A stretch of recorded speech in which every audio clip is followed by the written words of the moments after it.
The arrival hall was supposed to be ordinary. A few cameras, a few fans, a quick walk through the terminal before the next flight, the next practice session, the next tournament. Instead, 3 days after leaving Wimbledon, Alex Eala stepped into Ninoy Aquino International Airport and found something else waiting for her. A crowd that looked less like a greeting and more like a confirmation. A confirmation of something that had been building for months. A confirmation that had nothing to do with rankings, prize money, or even Wimbledon itself. Because by the time she landed, one question had already been answered, and 3 bigger ones had taken its place. How did a 21-year-old become the center of an entire nation's attention? What happens when a country decides you belong to it before you have time to decide what that means? And what would happen on Wednesday night in a shopping mall in Makati that people were already describing as sold out, even though not a single ticket had ever existed? The phrase spread across Filipino tennis circles almost immediately. 2 hours, fully redeemed tickets. It sounded like a familiar story of overwhelming demand. Except there were no tickets to buy. Globe Telecom, a company that believed in Eala years before the rest of the world fully understood what it was seeing, had announced the event as free and open to the public. Registration would begin at 4 p.m. at the Glorietta Activity Center on Wednesday, July 15, 2026. The program would start at 6 p.m. Access details had been adjusted as recently as the week before. Nothing was being sold. And yet, somehow, everything was already gone. That contradiction is the key to this story, because the sentence was wrong on the surface and perfectly accurate underneath. What people meant was simple: the country had already decided it would show up. 6 days earlier, on center court at Wimbledon, Alex Eala did something no Filipina had ever done before. She reached the round of 16 of a Grand Slam. Her tournament ended against Italy's Jasmine Paolini in a 3-set match, 4-6, 6-4, 3-6. She fought back to take the second set, forced the match into a deciding act, and then watched the opportunity slip away in the third. It was a real loss, fresh and painful. But 2 days later she was on a plane, because the trip home had always been part of the plan. She just didn't know, when the ticket was booked, whether she would be returning as a 4th-round player or as something larger. The answer was waiting at Terminal 3. Among the crowd that greeted her was Philippine Olympic Committee President Representative Abraham "Bambol" Tolentino. It was an airport welcome that felt strangely similar to a victory parade. Not because she had won Wimbledon. She hadn't. But because the country had seen something else happen in London, something that does not always show up on the scoreboard. It saw proof. Because the question around Alex Eala in 2026 was never really whether she could compete with the best players in the world. That question has already started to disappear. She has now beaten 7 top 10 players, and the latest example happened on the sport's biggest stage. On center court at Wimbledon, she defeated defending champion Iga Swiatek in straight sets, 7-6 in a tiebreak that stretched to 11-9, then 6-2. One of the best players on earth. The defending champion. Center court. The kind of match that changes how the tennis world speaks your name. And yet, in the moments after the win, Eala was not talking about destiny or history. Speaking to ABS-CBN in Tagalog, she described a detail on her racket bag that her team had prepared without telling her. Actually, this was a surprise to me. They made this. They showed it to me. It was a small moment, almost easy to miss. But it revealed something important. Here was a player who had just defeated the defending Wimbledon champion, and her attention was drawn to an unexpected gift. There was no performance in it, no attempt to craft a myth in real time. Just genuine surprise. And perhaps that is part of why the connection between Eala and the public has become so powerful. The victories matter. The person matters just as much. But admiration is easy. Expectation is heavier. Tennis has seen this before. Ons Jabeur has spoken openly about the unique pressure that comes with representing an entire region, about how carrying the hopes of millions does not feel like ordinary competitive stress. Novak Djokovic, when asked about the crowds following Eala at the Australian Open in January, called it a good problem to have. It sounded like praise, and it was. But it was also an acknowledgement that this kind of support changes the environment around a player. Because by early 2026, the scale of the attention was already becoming impossible to ignore. At the Australian Open in January, her first-round match was assigned to a smaller court. Organizers did not anticipate the number of spectators who would arrive. Fans packed the fences to watch. A few weeks later, she headlined the inaugural Philippine Women's Open at the Rizal Memorial Tennis Center, the first WTA tournament ever hosted on Philippine soil. Then came Dubai. Then Indian Wells. Then Wimbledon. Each stop adding a layer to a story that was moving faster than anyone expected. In Dubai, she reached the quarterfinals of the Dubai Tennis Championships, and every one of her matches sold out. Not the social media version of sold out. The literal version. When she played Coco Gauff, a Grand Slam champion herself, looked at the full stadium and said, "I've played this tournament for many years, and to see the stadium full, it means a lot." The moment was notable because the crowd was not just there for an established star. They were there for Eala. Then came Indian Wells in March, where several thousand fans stayed in the cold at Stadium 3 until almost midnight to watch her second-round match.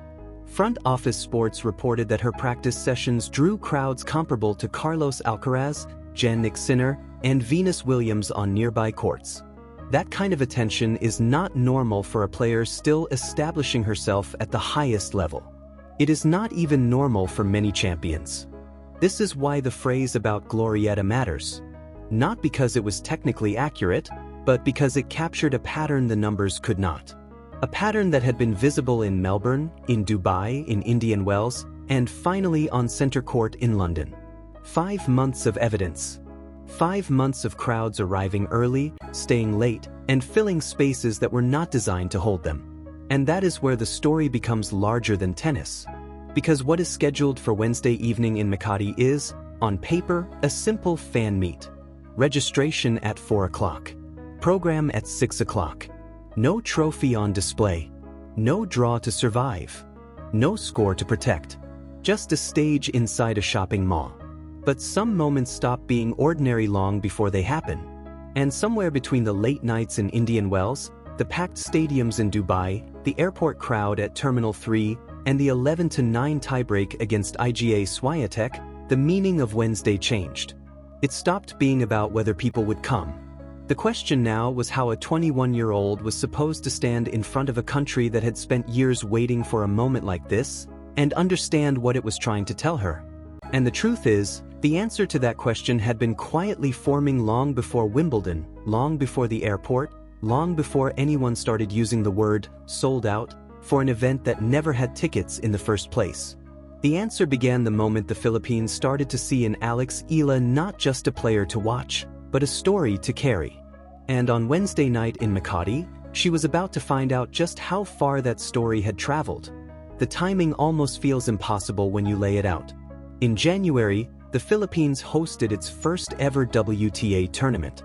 6 months later, a Filipina had reached the second week of Wimbledon for the first time in the nation's history. Sports usually don't move this fast. Traditions are built over generations. Fan bases grow over decades. Yet somehow, an athlete and an entire country seem to be accelerating together, each giving momentum to the other. That is why reducing Wednesday to a fan event misses what is actually happening. There will be no chair umpire, no coin toss, no scoreboard flashing winners and unforced errors. There will only be a stage inside Glorietta, thousands of people waiting behind barriers, and one player walking into a room that has already decided what she represents. The event may last only a few hours, but emotionally, it is the culmination of a journey that began long before anyone knew her name outside tennis. Filipino sports journalist TJ Manitok captured that feeling with one comparison that immediately resonated across the country. The country has been hungry for the next Manny Pacquiao. For anyone who remembers Pacquiao's biggest nights, those words require almost no explanation. Roads emptied. Families gathered around televisions. Conversations stopped. For a few hours, an entire nation seemed to breathe together. No one is claiming tennis has already reached that point. What people are recognizing is something different. They are recognizing the feeling that comes before it. Because this wasn't born at Wimbledon. It wasn't born during the Dubai quarterfinals. It wasn't born the day she upset Iga Swiatek. Those moments accelerated the story. They didn't create it. The foundation had already been laid through years of quiet progress, years in which Globe Telecom continued supporting her before international headlines caught up. Long before Center Court introduced Alex Eala to millions of new viewers, there were already people inside the Philippines who believed they were watching history grow in real time. Now the rest of the world has started noticing too. Andy Roddick, speaking on his podcast Served, described Eala's rise as exactly the kind of story tennis needs. BNP Paribas Open executive Philippe Dor said the tournament welcomed every bit of the attention she generated because the event benefited from it.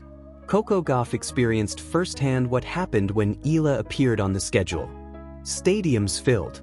Even outside the tournament itself, her impact continued expanding. Following her Wimbledon victory over Swiatek, public reactions came from figures including Catherine, Princess of Wales, Billie Jean King, Venus Williams, and Maria Sharapova, who happened to be Eala's childhood idol. Think about that for a moment. A player who grew up watching Sharapova now finds herself receiving recognition alongside the very people she once admired from a distance. That is how quickly the room has changed.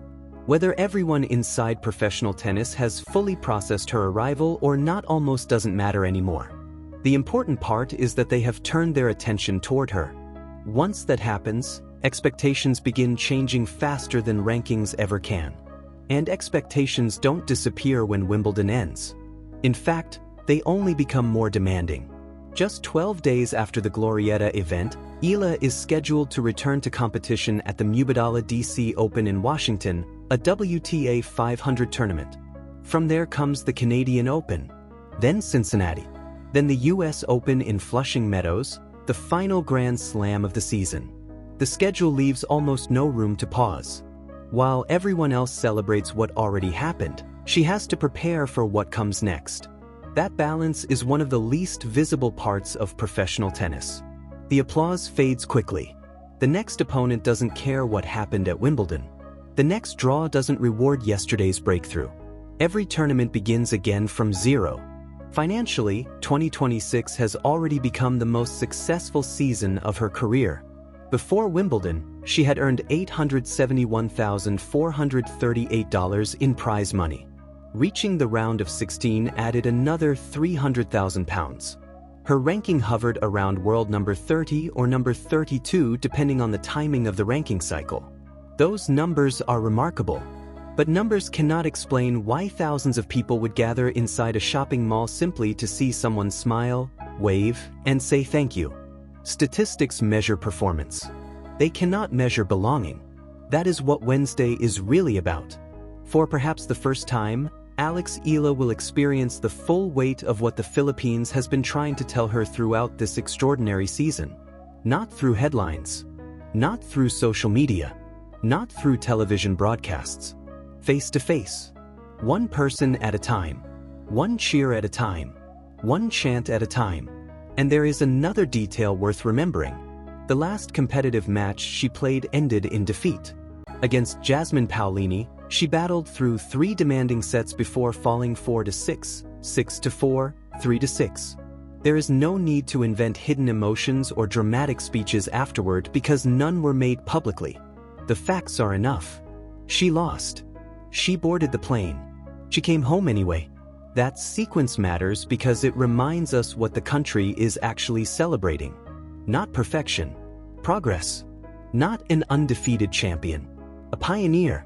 Had she lifted the Wimbledon trophy, the airport probably would have been even larger. But she didn't need to. The welcome happened anyway. The Glorietta crowd is coming anyway. Because somewhere along this journey, the relationship changed. Filipinos were no longer waiting to decide whether Alex Eala was worthy of their support. They had already made that decision. Wimbledon simply gave the rest of the world a reason to notice what they had believed for much longer. Which brings us back to the sentence that started everything. Alex Eala's Manila fan meet sells out Glorietta in minutes. Technically, it isn't true. Nothing was sold. There was never a countdown on a ticketing website. There was no checkout page. No payment confirmation. Only a registration area opening at 4 o'clock. A program beginning at 6. A young woman walking through a set of doors with security beside her and thousands of people waiting on the other side. Yet emotionally, that sentence contains a truth statistics never could. Everything was already taken long before the event began. The space, the excitement, the anticipation, the moment. 48 hours before Wednesday, people wondered whether Manila would come. By Wednesday evening, that question would already belong to the past. Because the answer had been forming long before Wimbledon. It was there during her breakthrough run in Miami. It was there when Dubai stadiums filled. It was there when thousands refused to leave Stadium 3 in Indian Wells late into the night. It was there at Terminal 3 when the airport stopped feeling like an airport. And now, it was arriving at Glorietta. The score many fans will remember is 7-6, 11-9 in the tiebreak, then 6-2 against the defending Wimbledon champion. But the memory that may last even longer is something no scoreboard can record. A 21-year-old walking into a shopping mall and discovering that somewhere along the way, her name had quietly become larger than herself. In London, she proved she belonged on center court. In Makati, she would discover she also belonged in the hearts of an entire nation. And as the hardcourt season waits just beyond the celebration, Washington, Canada, Cincinnati, and the US Open are no longer simply the next tournaments on the calendar. They are the next chapter in a story that keeps growing every time Alex Eala steps onto a court. Because Wednesday was never the finish line. It was the moment an entire country stood together, looked at one of its own, and said without needing a single ticket, "We're coming with you from here."